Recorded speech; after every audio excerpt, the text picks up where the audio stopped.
नमस्कार माझे मित्रमैत्रिणींनो, तुमचं स्वागत आहे नर्सिंग ऑफिसर आरती या यूट्यूब चॅनलवरती.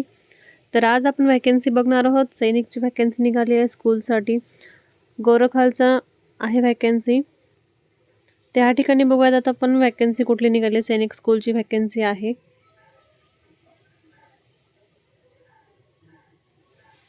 ह्या वॅकन्सीमध्ये नाही का 9th वॅकन्सी आहे.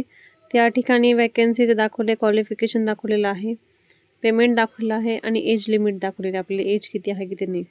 त्याच्यामध्ये प्लंबरची पण जागा निघालेल्या आहेत. आपले विशेष म्हणजे आपले स्टाफ नर्स आहे, एकच पोस्ट आहे स्टाफ नर्सची, फिमेलचं आहे ते पण. त्यांनी क्वालिफिकेशन सांगितलेलं आहे. नर्सिंगचं डिप्लोमा किंवा डिग्री झालेली असेल तरी चालेल. म्हणजे डिप्लोमा म्हणजे आपला JNMचा डिप्लोमा असतो आणि डिग्री म्हणजे आपली BSc नर्सिंगची डिग्री असते.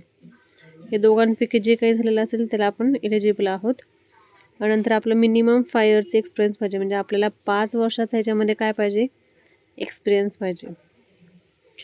त्याच्यामध्ये नाही का त्यांनी सांगितलेलं आहे 5 वर्षाचा एक्सपिरियन्स पाहिजे आणि ट्रेनिंग सर्व्हिस पण पाहिजे आफ्टर, म्हणजे ट्रेनिंग पण आपल्याला झालेली पाहिजे.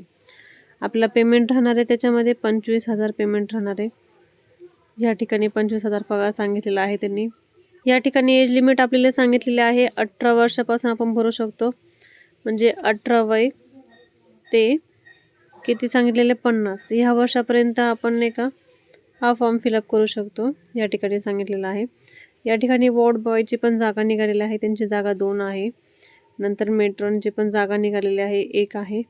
मेट्रॉनसाठी क्वालिफिकेशन काय सांगितलेलं आपण बघूयात. मेट्रॉनसाठी पण क्वालिफिकेशन सांगितलेलं आहे याच्यामध्ये की नाही का त्यांचं नाही का मेट्रॉनला पण 25,000 पेमेंट सांगितलेलं आहे याच्यामध्ये. त्याच्यामध्ये BA, नंतर BSc, नंतर BComची ही डिग्री एक पाहिजे. आर्ट सायन्स कोणती पण असली तरी चालेल. ह्या ठिकाणी हे सांगितलेलं आहे. ह्याच्यामध्ये नाही का 11 मंथचा ह्याच्यामध्ये कॉन्ट्रॅक्ट असतो ह्यांचा आणि 3 इयर्सचं त्यांनी घेतात. ते ह्या ठिकाणी अशी जागा दाखवलेली आहे ही वॅकन्सीची निघालेली आहे. आणि ह्याचं नाही का वॉक एक इंटरव्ह्यू आहे. आपण इंटरव्ह्यूनुसार त्यांना अप्लाय करू शकतो. त्यांना इंटरव्ह्यू द्यायचा जाऊन त्या ठिकाणी त्यांनी ॲड्रेस सांगितलेला आहे. तर ह्या ॲड्रेसवरती आपण जायचं आहे. ह्या ॲड्रेस आहे त्यांचा. या ठिकाणी जाऊन आपण त्यांना भेट द्यायची आहे. आपल्याला एक फॉर्म फिलअप करायचं आहे, त्यांनी सांगितलं तिथे अप्लाय करायचं आहे. नंतर बायोडाटा आपल्याला सेंड करायचं, त्यांना पासपोर्ट फोटो सेंड करायचे आहेत. तर 21 दिवसाच्या नंतर त्यांनी आपल्याला ही ॲडव्हर्टाईज नाही का फक्त 21 दिवसाची आहे. सैनिक स्कूलची वॅकन्सी निघालेली आहे ही. अशा प्रकारे आपली ही वॅकन्सी आजची आहे. कॉन्ट्रॅक्ट बेस्डची वॅकन्सी आहे ही. अशीच व्हिडिओ बघण्यासाठी आपल्या यूट्यूब चॅनलला सबस्क्राईब करा, लाईक करा आणि शेअर करा. धन्यवाद.